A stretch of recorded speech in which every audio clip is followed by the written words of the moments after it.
Welcome back guys. एक और नई वीडियो के साथ हम वापस हाजिर हो चुके हैं।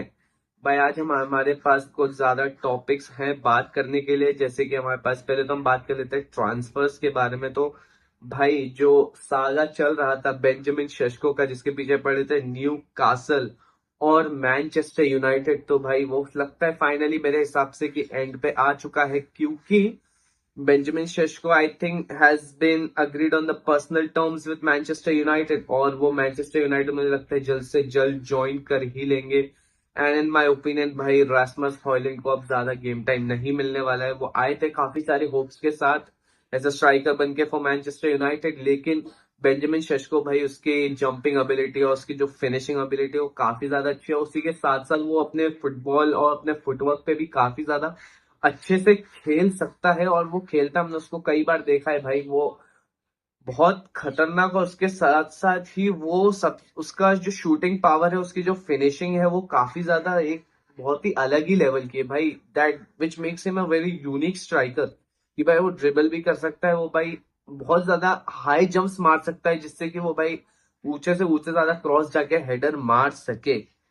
तो भाई बेंजामिन शेशको भाई मैनचेस्टर यूनाइटेड के लिए मेरे ओपिनियन में भाई बहुत सही साइनिंग होने वाली है। और जहां तक देखा जाए रास्मस हॉयलैंड की बात करें, तो भाई रास्मस हॉयलैंड को आई थिंक हैज टू से गुड बाय, और या फिर वो बेंच पे जाएंगे ज्यादा करके, क्योंकि भाई मैनचेस्टर यूनाइटेड के पास और भी है। और रूबेन अमोरिम के अभी दिमाग में क्या चल रहा है कुछ पता नहीं है, क्योंकि भाई ये सीजन बहुत सारे मैन प्लेयर्स ने मैन यूनाइटेड को छोड़ा है। आलेहांद्रो गार्नाचो फॉर एग्जाम्पल, कि भाई वो रूबेन अमोरिम के प्लान्स में नहीं है जरा से भी। तो भाई अब देखना ही होगा कि भाई मैनचेस्टर यूनाइटेड अब कैसे मैनेज करते। पिछले उनके काफी फ्रेंडली गेम्स काफी अच्छे रहे, बहुत ही पॉजिटिव रिजल्ट्स देखे गए हमने मैनचेस्टर यूनाइटेड के। तो भाई ये तो था हमारा ट्रांसफर का भी, कि भाई Manchester United I think is winning the race against Newcastle to sign one of the best strikers in Bundesliga, Benjamin Šeško to Manchester United। और फब्रिज़ियो रोमानो से तो मुझे लगता है बहुत जल्द सुनने वाले हैं। Here we go। तो भाई अगली बात यह है कि भाई real Madrid is also back. भाई रियल मैड्रिड अपनी ट्रेनिंग शुरू कर दी है, और भाई ऑलमोस्ट 3 दिन हो चुके हैं रियल मैड्रिड को ट्रेनिंग शुरू किए हुए हैं। एंड आई थिंक भाई जाबी अलोंसो काफी इंटेंस ट्रेनिंग चल रही है रियल मैड्रिड के अंदर जाबी अलोंसो में। तो भाई ये ही देखना होगा कि भाई सीजन स्टार्ट होने वाला है, और वो भाई अगस्त 19 को शायद उनका ला लीगा का पहला गेम है। वैसे तो जाबी अलोंसो ने भाई अपील तो की है कि भाई हमको टाइम चाहिए प्रिपेयर करने के लिए, लेकिन भाई उनकी अपील जो उनको रिजेक्ट कर दी गई है। तो फिर जाबी अलोंसो के पास कम टाइम है, और प्लेयर्स की केमिस्ट्री बढ़ाने के लिए भाई वो उसमें टाइम लगेगा। भाई अब जाबी अलोंसो ओसासुना के सामने कैसे अपनी टीम लाते हैं, कैसे हम लालिया में परफॉर्म करने वाले हैं, वो भाई यही सीजन में देखना पड़ेगा।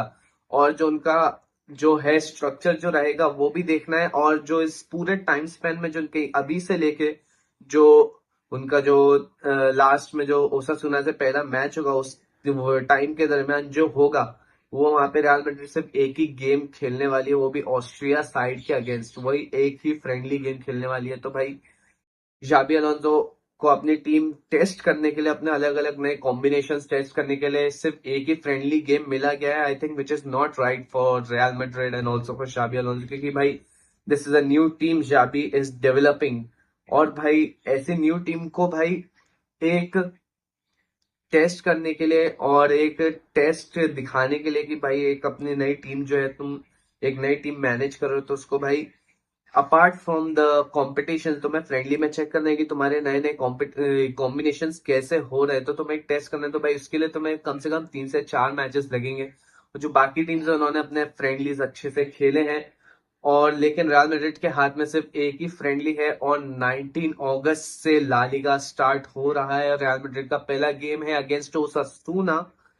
भाई Xabi Alonso is an immense pressure कि भाई उनको क्या करना होगा।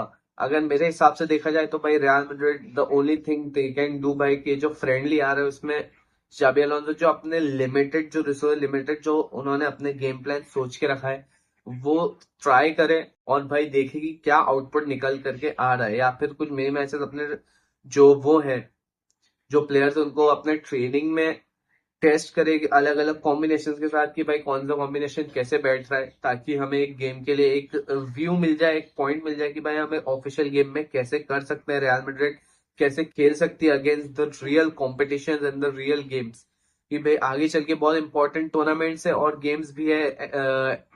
ला लीगा शुरू हो रहा है, चैंपियंस लीग भी बहुत जल्द शुरू हो जाएगा और उसी के साथ ही साथ एल क्लासिको भी होगा। हाँ टाइम है उसके लिए, लेकिन भाई काफी बड़े बड़े गेम्स हमारे साथ होने वाले हैं फ्रॉम रियल मैड्रिड साइड। तो भाई देखना है भाई शाबी अलोंसो अभी क्या करता है इस टीम के साथ, कैसे वो मैनेज करेगा ऐसा प्रेशर, और भाई कैसे वो देखेगा कि भाई हमें अपनी टीम को कैसे मैनेज करना है। क्वेश्चन ये भी था कि भाई रियल मैड्रिड के साइड से कौन लेगा भाई जर्सी नंबर 9, तो भाई न्यूज आ चुकी है कि भाई Gonzalo Garcia is now going to wear jersey number 9 for Real Madrid. भाई वो लेजेंडरी जर्सी नंबर 9 जिसको भाई बहुत सारे लेजेंड्स ने पहना है हमारी टीम से, भाई for example Ballon d'Or winners like Cristiano Ronaldo, Ronaldo Nazario and Karim Benzema. भाई one of the greatest numbers in Real Madrid history of one of the finest strikers को ही मिलता है भाई ये जर्सी नंबर।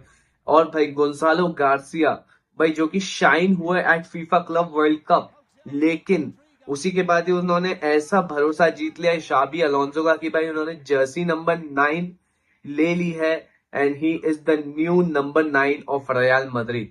और भाई बहुत लोग उसको न्यू बेंजेमा भी कह रहे हैं, क्योंकि भाई जो उसका प्लेइंग स्टाइल है और जिस हिसाब से वो खेलता है भाई दैट्स अमेजिंग भाई, जो only Karim Benzema can do.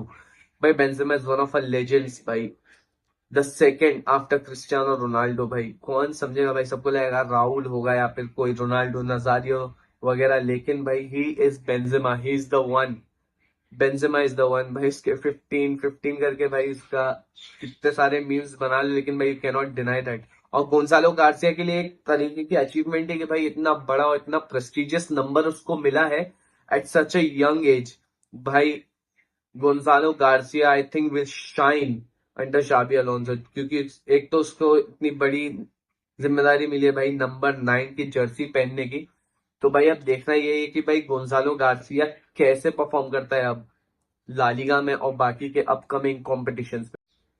अब हम बात कर लेते हैं the main topic of this video, जो कि है बार्सिलोना का साउथ कोरिया का टूर।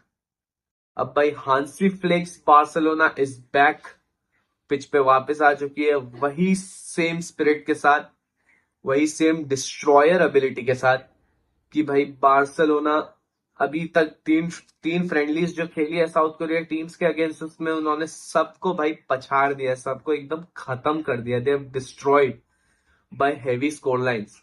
भाई पहला मैच जो उन्होंने जो खेला against Vissel Kobe where Andres Iniesta has played, भाई वहां पे बार्सा ने उनको 3-1 से हराया। भाई वहां पे लमीन यमाल थोड़े हमको बहुत हिले डुले लगे कि लमीन यमाल कुछ इतना मैजिक नहीं दिखा पाई, लेकिन उसके बाद जो मैच हुआ बार्सिलोना का अगेंस्ट एफसी सेउल, जहां पे बार्सिलोना ने एफसी सेउल को हराया 7-3। भाई जहां पे लमीन यमाल ने ब्रेस भी स्कोर किया, आई थिंक लमीन यमाल ने ब्रेस स्कोर किया था, और वहां पे one of the best performance of Lamine Yamal और बाकी के प्लेयर्स एज वेल, कि भाई Lewandowski is also back on scoring tracks, भाई 7-3 का स्कोर लाइन लगा दिया। और उसी के साथ जो उन्होंने एक और फ्रेंडली खेला अगेंस्ट दाइजू, दाइजू के सामने उन्होंने खेला और 5-0 हराया, जहां पे Gavi is also back on the pitch for Barcelona after so many time, after so much time Gavi is also back. तो भाई देखा जाए तो Barcelona is in form and Barcelona is ready for the upcoming season. मेरे opinion में तो भाई Barcelona I think उन्होंने अपना फॉर्म नहीं छोड़ा है जो उनका लास्ट सीजन था, और वो ये सीजन भी चैंपियंस लीग के लिए एम करेंगे हर हाल में। भाई लास्ट सीजन उन्होंने काफी अच्छा परफॉर्म किया, ला लीगा, कोपा डेल रे और सुपर कोपा। भाई बस एल क्लासिको में उन्होंने हमें बहुत ज्यादा पेल दिया भाई, लास्ट सीजन चारों के चार एल क्लासिको जीत गए एंड आई थिंक हिस्ट्री में कभी भी कोई लगातार 4 या 5 एल क्लासिको नहीं जीता है, लेकिन Barça has done it. Last season Barça ने हमें हर एल क्लासिको में, पहले उससे पहले के सीजन में हमने बारसा को हराया, तीनों के तीन एल क्लासिको हमने उनको हराए, लेकिन उसके बाद जो हुआ, हम चारों के चार एल क्लासिको हार गए भाई एम्बापे विनीशियस होने के बाद भी। तो भाई ये हमको यही दिखा रहा है कि भाई बार्सिलोना इज बैक, और भाई हांसी फ्लिक बार्सिलोना के साथ नहीं रुकेंगे भाई। एंड आई थिंक भाई अगर कोई इस टीम को स्टॉप करने के लिए कोई टीम है तो I think it's Real Madrid ही है भाई।